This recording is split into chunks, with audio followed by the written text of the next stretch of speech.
pouvons traiter les poumons ou le cœur, eh bien, nous pourrons avoir une action sur cette zone du ganglion stellaire, puisque le ganglion stellaire envoie des nerfs pour les poumons, le cœur, mais également pour la glande mammaire, pour la thyroïde, pour le bras, etc., etc. Nous allons retrouver ensuite toute la zone digestive, avec l'estomac, avec le foie à droite, le pancréas à gauche, avec les intestins, mais également nous allons retrouver le rein, la glande surrénale.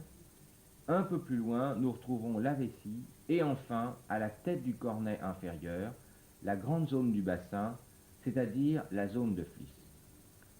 Nous notons donc que nous allons retrouver la majeure partie des zones réactogènes, réflexogènes, sur la paroi externe du cornet inférieur, c'est-à-dire contre la paroi externe donc des fosses nasales. Nous retrouvons également toute la colonne vertébrale qui va se projeter sur cette paroi externe et ainsi nous pourrons traiter certains problèmes, certaines contractures musculaires, souvent liées au stress, au niveau de la colonne vertébrale. Nous retrouvons à un autre niveau, ici, la zone dite allergie pulmonaire. Cette zone, qui est ici signalée par les poumons et le nez, est la zone d'élection de tous les problèmes d'asthme, des problèmes d'allergie nasale, etc., etc. Nous avons également une autre zone très importante, c'est la zone de la queue du cornet moyen. Cette zone a une action de stimulation du système parasympathique.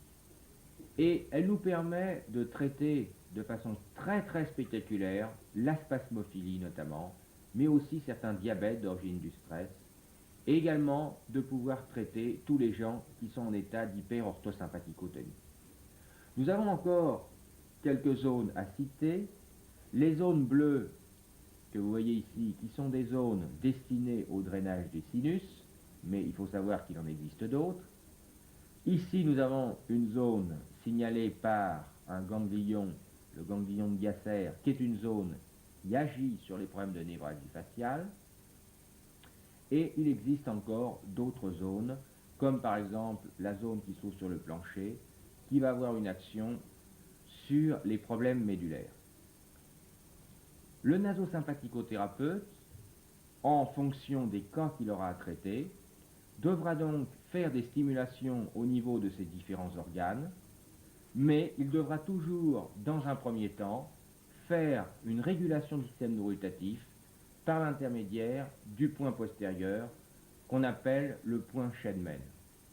Ce point à lui seul a fait la réputation de très nombreux sympathicothérapeutes car c'est une recette quasiment miraculeuse pour de très nombreux désordres, notamment psychiques et de grands désordres neurovégétatifs.